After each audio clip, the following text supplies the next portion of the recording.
bertemu lagi dengan saya Cynthia Tri Azhari dari kelas 11 TJKT 2. Teman-teman mau tahu nggak di video kali ini kita akan bahas tentang apa? Yuk tonton sampai selesai. Sebelum nonton jangan lupa like, komen, share, dan subscribe ya teman-teman. Terima kasih. Kita masuk ke bab yang ke-14 yaitu lab setup. Di dalam bab 14 ini terdapat 8 materi. Yang pertama, pengenalan topologi, kedua, install Debian server, ketiga, install Ubuntu desktop, keempat, install Ubuntu server, kelima, cloning Debian, 6, snapshot virtual machine, 7, setup topologi, dan yang ke-8, konfigurasi RAM VMware. Kita masuk ke materi yang pertama yaitu pengenalan topologi. Nah, kalian bisa simak gambar ini. Jadi di sini saya akan memperkenalkan terlebih dahulu dengan topologi yang akan kita gunakan atau topologi introducing. Ini adalah sebuah gambar topologi yang akan kita buat, di mana ini merupakan laptop atau host OS. Lalu nanti host OS ini akan terhubung dengan router Debian, yang mana router Debian ini menggunakan Debian server yang akan kita setup nantinya di VirtualBox. Lalu juga router Debian ini akan terkoneksi ke klien Ubuntu atau Ubuntu desktop. Lalu nanti kita akan mempersiapkan juga untuk Ubuntu desktop. Lalu juga router Debian akan terkoneksi atau terhubung ke internal network, yang mana internal network ini terdapat dua server. Yang pertama itu server Debian dan yang kedua itu server Ubuntu, yang mana mereka berdua ini berbasis Debian server dan Ubuntu server. Jadi kita di topologi ini memiliki kriteria. Yang pertama ada Ubuntu desktop, kedua ada Debian server, dan yang ketiga Ubuntu server. Nah, kita masuk ke materi yang kedua yaitu install Ubuntu server. Sekarang kita bisa pergi ke VirtualBox kita. Di sini kita langsung saja membuat Debian server. Pertama kita klik yang new. Lalu di sini saya akan menamainya dengan router Debian. Untuk tipenya kita pilih tipe yang Linux dan versinya itu Debian 64 bit. Lalu kita klik finish. Setelah itu kita pergi ke setting, lalu ke sistem. Nah, di sini saya akan menambahkannya menjadi 3. Di sini saya akan menambahkan menjadi 3.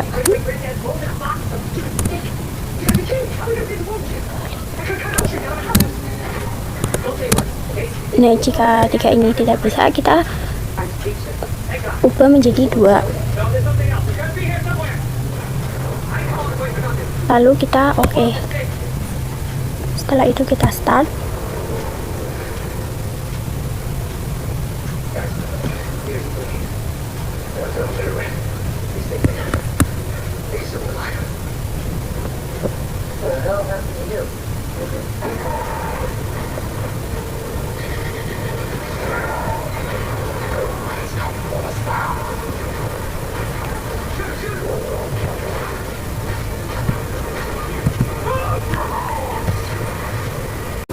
Nah, karena saya di sini belum memasukkan file ISO-nya, jadi kita disuruh untuk memasukkannya.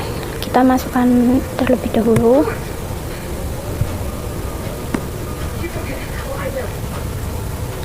Lalu kita pilih yang Debian 12, lalu open dan mount and retrieve.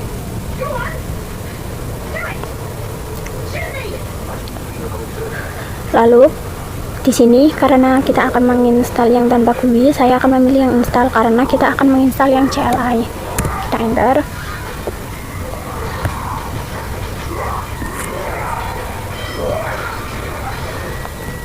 Nah, di sini kita pilih yang English, lalu pilih yang order, lalu kita pilih yang Asia.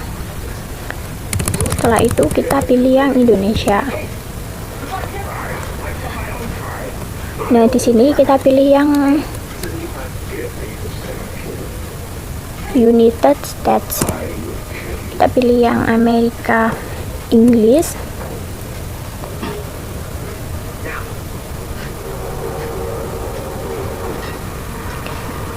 Di sini prosesnya agak lama ya teman-teman.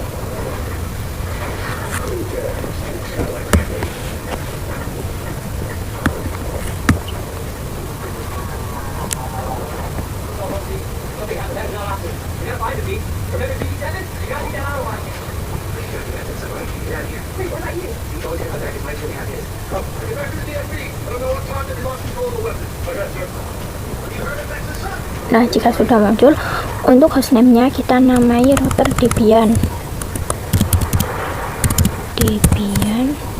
Lalu kita enter.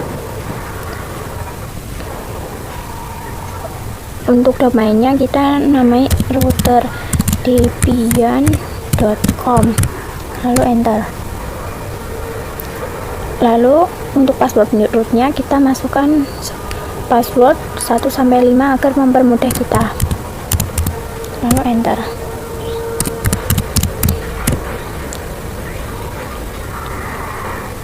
Untuk file name-nya kita samakan saja, yaitu router Debian, enter.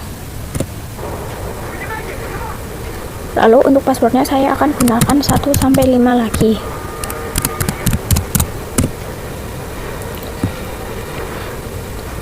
Untuk waktunya kita pilih yang Western.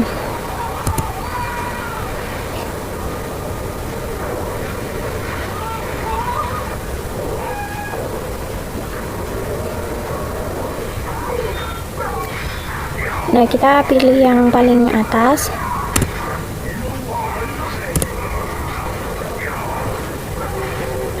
Lalu kita pilih lagi yang recommended for new user. Lalu kita pilih finish. Read the change to this, kita yes.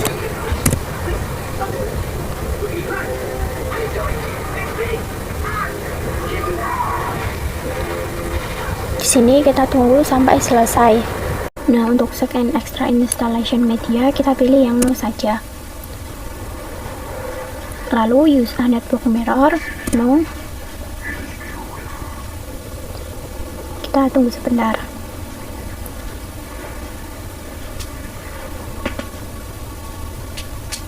Partage in the page use survey, kita pilih yang no.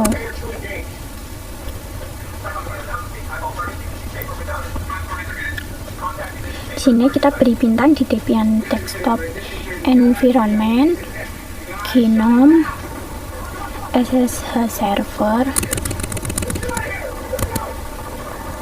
dan standard system utilities.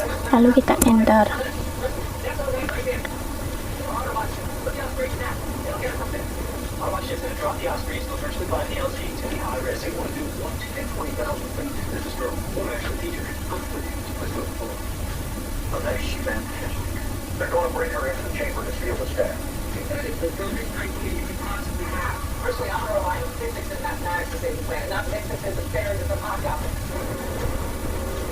Kita tunggu sampai selesai.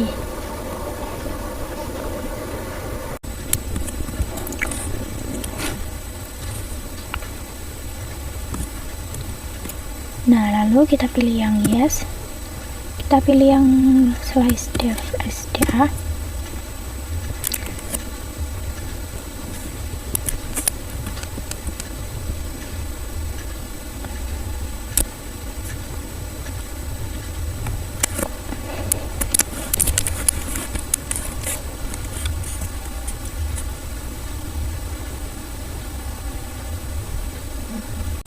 Jika kalian tidak sengaja menginstal GUI, kalian bisa ke terminal, lalu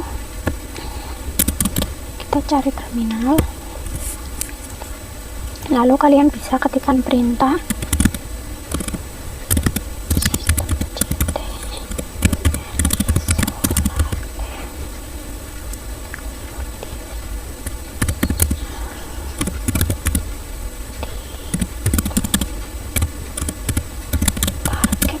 kita enter.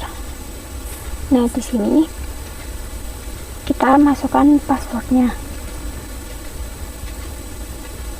Perintah ini digunakan untuk masuk ke mode CLI.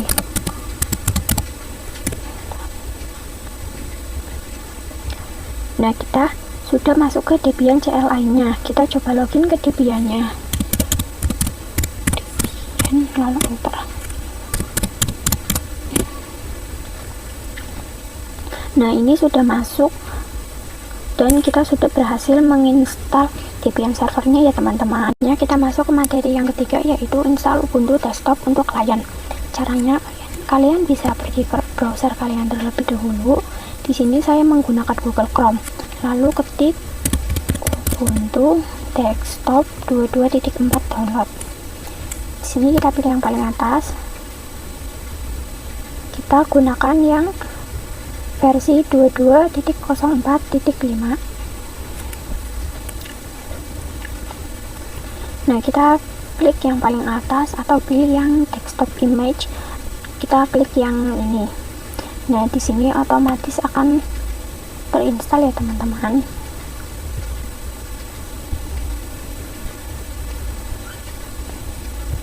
Nah, karena saya sudah mendownloadnya, saya bisa langsung untuk membuatnya. Kita klik yang new, lalu kita beri nama Ubuntu desktop client. Untuk tipenya kita pilih yang Linux dan versi Ubuntu 64 bit, lalu kita klik finish. Setelah itu kita bisa langsung start.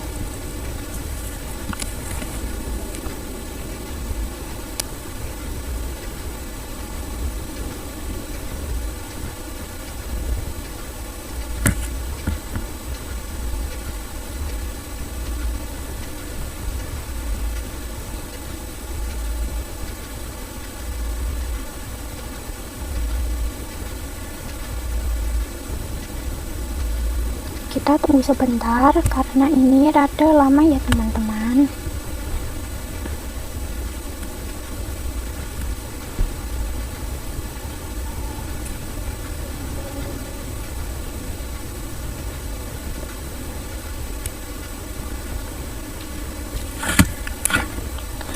Ini di sini kita masukkan file yang sudah tadi kita download, yaitu Ubuntu desktop.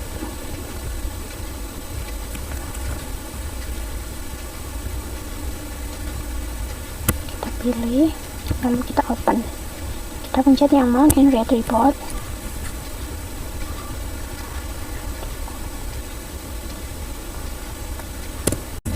Nah, jika sudah di sini kita pilih yang install Ubuntu.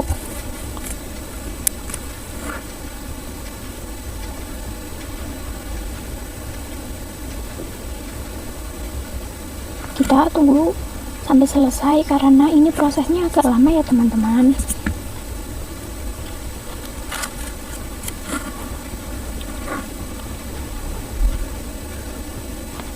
Untuk pengaturan keyboardnya kita pilih yang English use atau yang paling atas. Kita klik continue.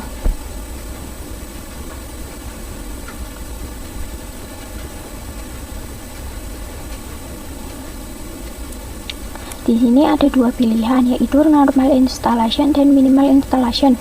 Kita pilih yang normal installation saja. Karena jika kita pilih yang minimal, itu hanya web browser dan basic utilities. Lalu kita klik continue. Nah, sebelumnya tadi kita pilih yang ini ya teman-teman, install new. Lalu jika sudah, kita pilih yang continue.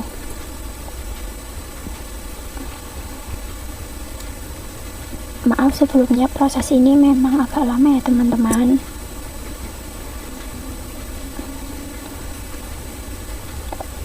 Lalu kita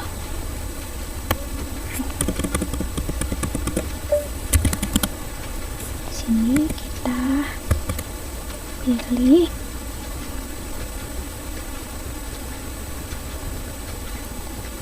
yang Jakarta saja, lalu kita continue.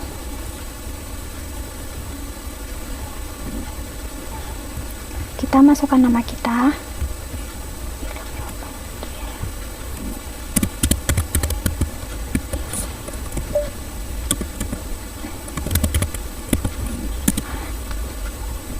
lalu kita masukkan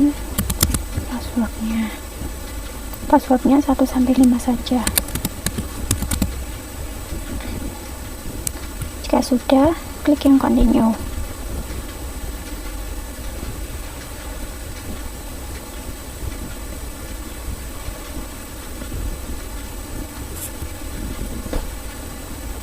kita tunggu sampai selesai. Nah, jadi seperti ini ya teman-teman tampilan dari Ubuntu Desktop ini. Kita masuk ke materi yang keempat, yaitu install Ubuntu Server. Untuk server yang menggunakan Ubuntu, saya sudah mempunyai sebelumnya. Jika kalian belum, kalian cukup download ISO Ubuntu Server dengan cara yang sama seperti Ubuntu Desktop yang tadi. Nah, di sini kita coba login ke Ubuntu Server kita.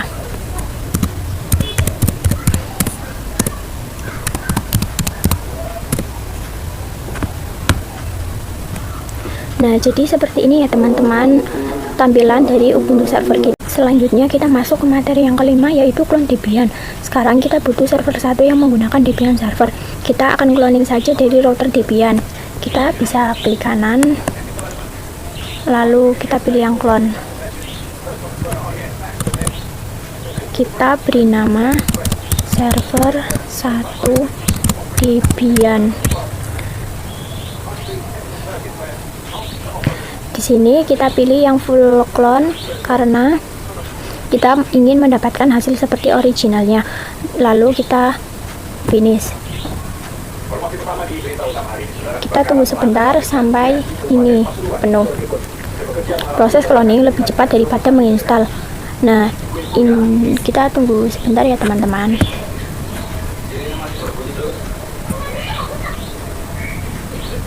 Video masih menunjukkan saat warga di desa Nangling Alas, Manade, Kabupaten Pasuruan, Jawa Timur panik kenapa pekat tebal menimbulkan kericuhan atas berasal dari gudang produksi pabrik minyak yang ada saja di Indonesia. Kebakaran bermula dari lantai 5 di produksi yang mangkat KPH.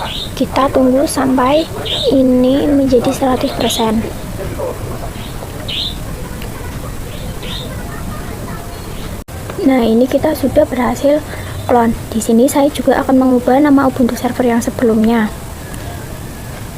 Kita bisa pergi ke setting, lalu kita ganti menjadi server 2 Ubuntu, lalu kita klik OK. Nah, ini sudah terganti ya teman. Selanjutnya kita masuk ke materi yang keenam, yaitu snapshot virtual machine. Snapshot berfungsi untuk menandai status virtual machine. Misal kita butuh virtual machine router Debian, kita bisa kembali ke kondisi awal sebelum konfigurasi dengan snapshot sehingga errornya akan hilang. Cara snapshot yaitu kalian klik yang virtual machine, lalu kita pilih snapshot, lalu kita klik tag. Nah, sini virtual mesinnya masih kosong, kita akan menamainya dengan default, lalu kita klik OK. Sama juga pada server 2 Ubuntu, kalian bisa lakukan hal yang sama seperti yang tadi, lakukan kepada semua virtual mesin kita ya teman-teman. Lanjut ke materi yang ketujuh, yaitu setup topologi. Nah, di sini terdapat router Debian yang ada pada VirtualBox kita. Nah, itu dia terhubung ke host OS, di mana si host OS itu adalah laptop kita. Router terhubung ke laptop kita melalui adapter 1. Jika kalian masih bingung apa itu adapter 1, nanti kita akan bahas di materi yang selanjutnya. Selain dia terhubung ke laptop kita, si router Debian juga terhubung ke server 1 dan server 2 yang menggunakan Ubuntu. Nah, jadi router terhubung ke server 1 dan nantinya dia akan menggunakan internal network. Selain terhubung ke mereka berdua, router juga terhubung ke klien, dimana kita tadi menggunakan Ubuntu Desktop dan ini menggunakan adapter 3. Jadinya nanti kalian si router ini bakal ada konfigurasinya lagi agar dia dapat internet dari laptop kita atau host OS. Kemudian internet tersebut disebarkan ke server 1, 2 dan klien Ubuntu. Selanjutnya kita akan atur konfigurasi jaringan pada setiap virtual machine agar sesuai dengan topologi. Pada router Debian, kita klik setting, lalu ke network. Untuk adapter satunya kita bisa pilih yang host only adapter. Untuk adapter 2 kita pilih internal network dan namanya kita ganti menjadi server network. Untuk adapter ketiga kita pilih yang internal network dan namanya kita ganti menjadi client network, lalu kita oke. Lalu untuk untuk Ubuntu desktop kita ke setting network, adapter satunya kita ubah menjadi internal network dan namanya kita ganti menjadi client network, lalu kita oke. Selanjutnya kita ke server 2 Ubuntu, kita ke setting network, untuk adapter satunya kita pilih yang internal network dan namanya kita ganti menjadi server network, lalu kita oke. Untuk yang terakhir kita ke server 1 Debian, kita klik setting network, adapter satunya kita pilih yang internal network dan namanya kita ganti menjadi server network. Masuk ke materi yang terakhir, yaitu konfigurasi RAM pada virtual machine. Untuk menghemat sumber daya laptop, kita kurangi alokasi RAM dan CPU untuk setiap virtual machine. Kita bisa klik setting pada router Debian, lalu klik yang sistem, lalu bus memorinya dari 2048 kita ubah menjadi 512 saja. Lalu untuk prosesornya kita 1 saja, lalu kita oke. Lakukan hal yang sama seperti yang tadi pada semua virtual machine ya teman-teman. Nah, itu saja video yang dapat saya sampaikan. Terima kasih untuk teman-teman yang sudah menontonnya sampai selesai. Mohon maaf bila ada kekurangan dan kesalahan dalam berbicara, karena manusia tidak luput dari kesalahannya, dan kesempurnaan hanyalah milik Allah semata. Ayu ting ting makan kepiting. Thank you for watching. Assalamualaikum warahmatullahi wabarakatuh.